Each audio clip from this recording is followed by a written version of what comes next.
I am good. Now, you've been acting out in Rosebud for, what, almost 20 years? Yeah, I got out of art college in Calgary, ACAD, and Rosebud Theatre was just beginning. It was their first year, and they had summer jobs for students. And I thought, well, that would be kind of fun to be an actor on stage. So no experience, but they hired a bunch of us students, and we put on a play, and people came out to this silly little hamlet, and then I did it for about 20 years.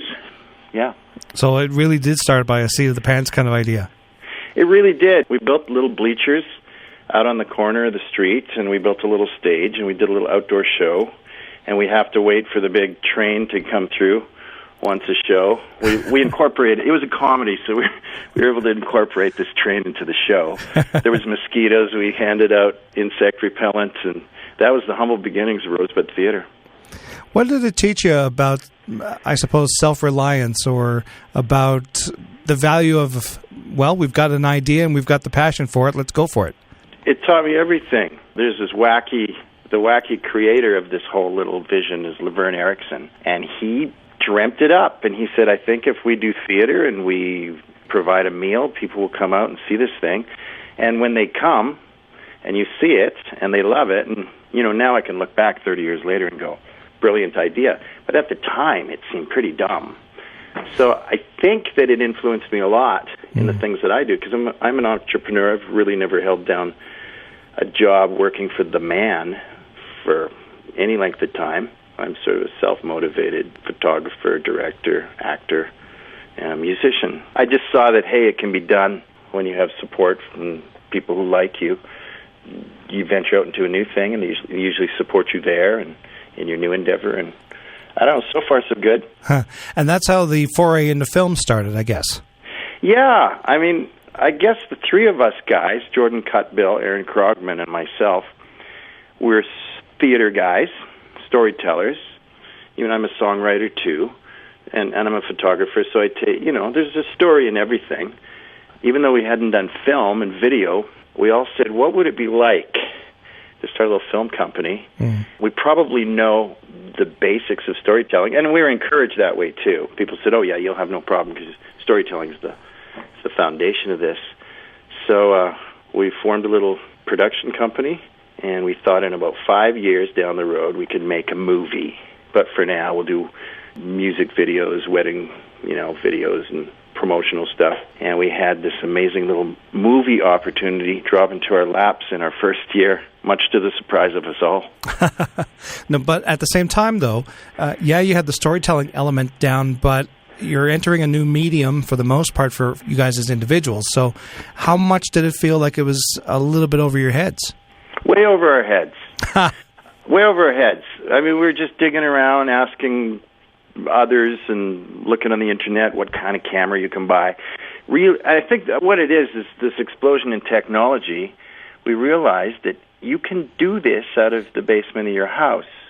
There's DSLR cameras, like just a Canon camera that you exchange lenses, shoots video, high-definition video. And we read an article about how you get a separate sound mix and put it in, and we're like, the common guy can make a movie. Can we do this? And so we took that. I don't know. We were silly to do it, I think, and voila, here we are. And so the opportunity that fell into your lap, it surrounds a farmer by the name of Carl Anderson. Mm-hmm. Tell me about Carl. We got a little call from the Scandia Historic Park. They had just pulled in an old train station from Jenner, Alberta, and they'd renovated it, and they made a little theater, and they wanted to show movies of their history, because it's like Heritage Park in Scandia. They've got old equipment and old relics, and so somehow they got a hold of us. I don't even know how that happened. We ended up in the kitchen of one of the members there, and by the time we got back in the car, they had told us about Carl Anderson, and we were making this movie. And so all we knew about Carl is that there's a lot of different opinions in Carl. I used to run a little art gallery in Rosebud here, and I had some person walk in one day, and he says, oh, I'm from Scandia area. I said, do you know Carl Anderson? Yeah. Nice guy? I'm like, not so nice? He goes, well, I was a school teacher down there. I said, are you not telling me something? He goes, well, if you weren't really into what Carl was into, he didn't have much time for you, so I don't know. And yet, you'd meet these people who would say, like old Joe Comistic from Scandia, Carl's his hero. Carl changed the face of southern Alberta, and Carl's this and Carl's that. He was 6'4", a big Scandinavian. He helped out poor farmers. I also talked to Fred Mandeville, this old fella. He's old now, and he was a young guy, scared, stuttered, and he was trying to work out something with his bank so he could keep his farm going. And Carl walked through the doors of the bank. He could see what was going on. He said, are these cream can bankers giving you trouble? And he kind of said, I guess. And so Carl hauled the bank manager into the office, and by the time he got out of the office, he'd settled the account for poor Fred and sort of set the bank manager straight that this farm's going to go ahead. And what we knew about Carl is that he was a big personality. He was the only guy you'd see in the room, and that he approached the CPR when all people were just leaving in droves from these little Alberta towns. He approached the CPR and said, look, we don't have money to pay you for the irrigation that you're providing, and we want to buy. We want to pool these farmers together and buy the irrigation system off you guys. And this was the whole Bazzano Dam and the Brooks Aqueduct. It was quite a thing that the money that was invested in this, and I don't think the farmers even could come close to having the money to do this. And Carl pulled it off. In fact, he walked in, he wrote down a number on a piece of paper, and he said, and this is the number you think we're going to pay you. This is what we've talked about, but you're going to pay us to take it over. And somehow, I think the guys who were with him, the farmers who were with him, looked at him and thought, what are you doing? And he pulled off this big coup and turned this irrigation into the farmers' hands. And it's called the Eastern Irrigation District, and it's the biggest single landowner, or private landowner, in all of Alberta, the EID. As you're getting this story together about Carl, what kind of story did you want to tell on film? Did you see it as fiction? Did you see it as documentary? What did you want to do? We were puzzled about how to go about making this movie. The budget, we didn't get a budget like a Hollywood budget. We got it, enough to probably make a really good documentary with archival, footage and photos and a narrator. But that didn't, maybe we were foolhardy, or we just thought, you know what, can we make a drama out of this rather than just a documentary? Can we bring Carl to life and give him words and have him walk along the Bow River and watch this guy and his wife and their little daughter and see how he approached the CPR? Can we tell that story and make it live? And we were very interested in that. We talked to a few professionals in the business, and they said, well, yeah, if you get people to volunteer their time and you can find locations, and you guys are doing a lot of this, scrounging up props, and it's on your own time, and yeah, you might be able to pull it off. So I guess people gave us enough confidence that we could do it. And of course, it's 30 minutes long. We dreamt of the epic, version, but it ended up being 30 minutes long because that's what was practical. And what was the reaction like to a bunch of guys from Rosebud showing up on the doorstep saying, hey, we're going to make this film. Can you professional folks help us out? Pretty good, actually. I've been directing the Canadian Badlands Passion Play out in Drumheller. So I had a resource of a lot of actors, and Rosebud having a lot of theater connections. We had theater actors. And so we approached Francis Damberger, and he knew about us. He's actually come down and taught film workshops for the theater actors here in town. Yeah. So we were buddies with Francis. So I think he knew us, trusted us, and said, wow. But he really guided us.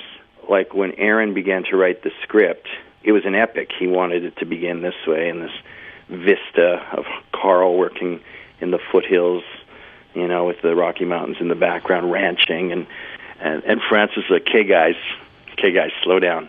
I think we can do a film, but it can't be this broad scope. We don't have the money for it. I think Francis, here's the cool thing that I noticed with Francis. We were in the middle of the shoot down in Scandia, and it was hot. We were in a hot period it must have been 85 degrees Fahrenheit. And the women of the village of Scandia had been cooking up meals for us. So we'd shoot all day. we'd go into the old town hall there, and they had all these meals prepared. And Francis stood up, got up from the table one evening, and he says, I need to tell you people of Scandia something. He said, this, what you guys are doing for our little crew here, providing meals, providing old machines, cars, locations. And he got teary. He got very teary, and he says, this reminds me of when I was a young filmmaker. And my mom and her sisters and friends made the lunches and drove us around. And he was almost crying. He says, I really want to thank you guys. This is reminding me why I do this.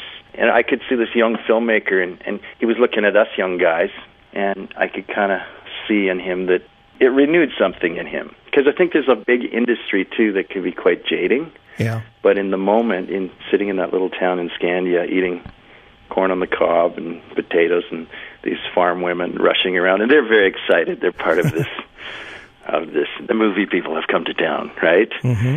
And so I think it kind of tickled Francis to be part of it.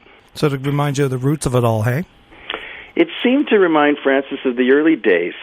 Although, I mean, he wasn't, basking. He wasn't basking in the thought of, it's all new. He really pushed us to run an effective crew. He brought in a director of photography, Wes Doyle, so that things were efficient.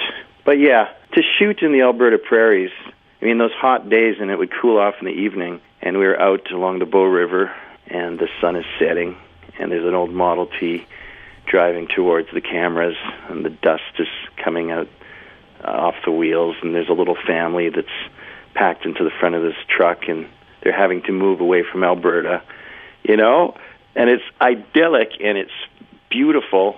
And Francis, I think, the art is at the heart of every filmmaker's heart, and I think he saw it, he loved it, he was glad he was connected with us, a bunch of yahoos, and that's when he encouraged us, when he saw a lot of these beautiful Alberta vistas and prairie shots. He said, you guys need to submit this movie to the Ampias and see if you can get some nominations. And if you do, he says, it'll put you on the map and you won't need me anymore. And AMPIA, the province's film, media production, television association, they put on annual awards. They're coming up April 12th, the Rosies, they're called. Royal, you did get 7 nominations this year. How did you feel about that? Shocked. We're up against Hell on Wheels and a lot of TV shows, too, so I don't think we expected any of this. We entered, and that's what came back. So, yeah, we're shocked about it. 7's a lot of nominations, and you say you got some pretty stiff competition. Is it the sort of thing where you'll be happy if you come away with 1? If we could come away with 1, and I'm hoping that it's best dramatic production over 30 minutes. The other ones are craft areas, like director of photography, best underscoring, and best sound, and that sort of thing. And I'm up for art director. That would be cool, but I think if just best production would be great. And you know what? Just to attend the banquet and hang out and get to meet some of the Alberta film people. Yeah. They're in the same boat as us. It's a little fledgling industry here, and I think it'd just be good to hang out with the gang. Well, you're an artist and a businessman. What do you think you learned about your art, and what do you think you learned about your business as you were making this film? I think I'm a little more of an artist than a businessman, and so I left the business side to the other two goofballs. And they sat there with pen and paper going over budgets and stuff, and they're good at that. So I realized that pre-production is a big deal, and planning so that everything goes smoothly is a big deal. So that's the business side of it. And art, it's the same. It's like the old uncle you have that sits in the corner and tells a story and rivets people.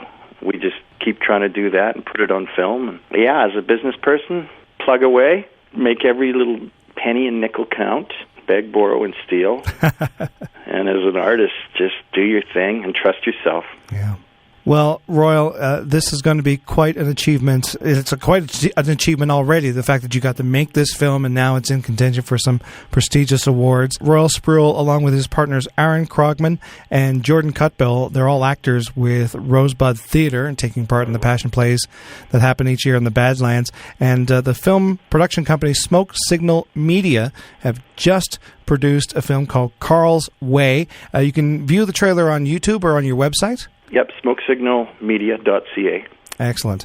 Well, all the best with the awards, the Rosie Awards on April 12th. This year, the Film and Television Awards for Alberta are in Calgary this year. They're taking place at the TELUS Convention Centre. Royal, thank you so much for joining us on Daybreak, and all the best with your film career and everything else that you're involved with. Thank you, Russell. Appreciate it.